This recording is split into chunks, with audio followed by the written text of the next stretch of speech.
swear that I shall well and truly serve as a joint secretary to the panel. For justice, in terms of compensation, must go hand in hand with expedited access to justice for victims for police brutality during protests and riots. For over 1 year, I think I've become friends of the media and a lot of those civil society organizations and members of the public. But we have known no peace since the 18th of June 2024, where my phones have never stopped ringing with phone calls, messages, and WhatsApp alerts from Kenyans in distress. I've responded to calls even at 3 a.m. in the morning, on Sundays, even when at church. And when they could not reach me, they would reach my colleagues in council and even friends or schoolmates. Many a times the calls came from common Kenyans who continue to grapple with the nationwide apprehension on the state of accountability for human rights violations, the efficacy of the criminal justice system, and responding to state-sanctioned infractions, and the role of government, the public, and civil society in ensuring holistic justice for all victims. My endless encounter with Kenyans who have suffered in the hands of law enforcers remind me of how much more is yet to reform our nation. Every conversation with inconsolable family members of victims who paid the ultimate price has probed whether claim conscience when it harms its own people and leaves victims to fend for dear self in the unyielding hope that a system that has never appeared to put them first will somehow serve their interests.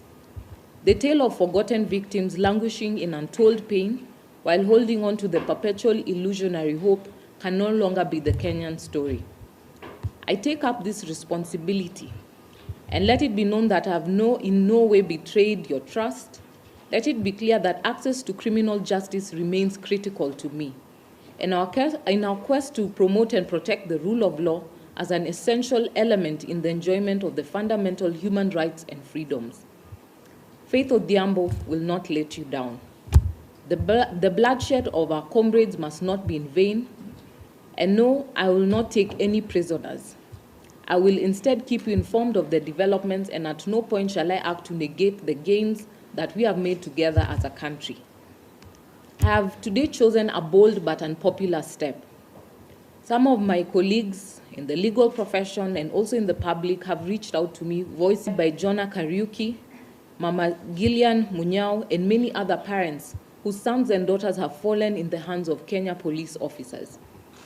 As we keep arguing on what faith should decline or accept, Joseph Olo Abanja and Lesa Achieng are still raw with emotions, while the judicial system drags its feet on the case against Kenya police officers who killed their baby, Pendo, during a brutal midnight operation in Nyalenda, Kisumu.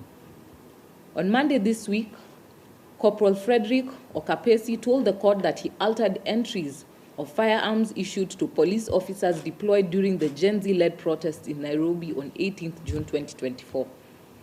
Unfortunately, the existing legal and institutional framework does not adequately address the legitimate public concerns that arise from such historic crises.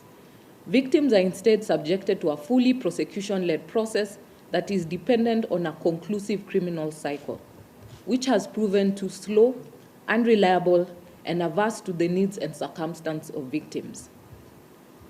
Today, the case of Rex Masai is still pending in an inquiry before we can know even whether it will go into a full hearing.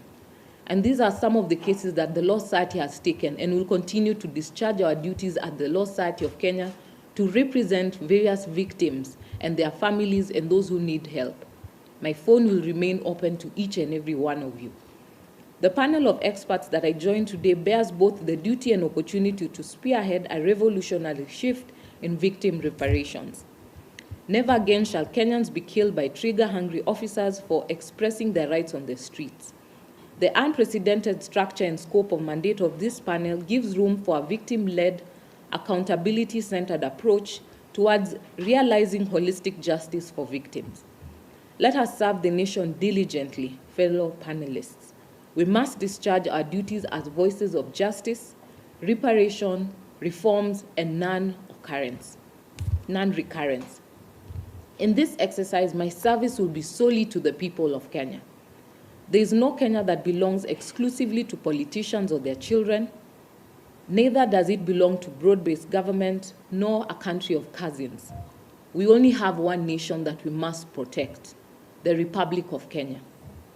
We must rise to the occasion as a people, do whatever it takes to reinvent Kenya's victim reparations framework into a model that prioritizes the needs, rights, and interests of victims.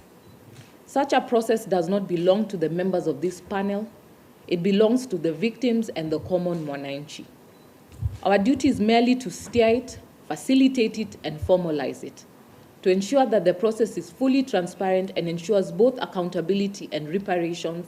My focus shall be on the following deliverable milestones: to memorialize victims and publication of their identities in honors of their memories and contributions, identification of unreported victims and verification of reported cases, recommendations to facilitate and expedite criminal prosecution of perpetrators and civil litigation by and on behalf of victims, proposals and recommendations on necessary and urgent legislative and policy reforms to regularize victim reparation processes. It's my solemn patriotic duty to ensure that my contributions to this panel shall acknowledge the voices of those who have suffered while protecting victims and their dependents from being silenced, to the perpetrators of such heinous crimes and to your masters. In Genesis 9, chapter 9, verse 6, whoever sheds the blood of man, by man shall his blood be shed, for God made man in his own image. My loyalty is to you, the people of Kenya, and my learned friends who I serve at the Law Society of Kenya. I intend to guard this duty jealously and execute my mandate diligently. Should my efforts be frustrated or cannot be or undermined in any manner whatsoever, I am prepared to do the honorable thing in fidelity with the rule of law and the Constitution of Kenya. Inspired by the memories and plight of every victim, may we find guidance in the spirit of the Constitution, and let justice be our shield and defender. Thank you.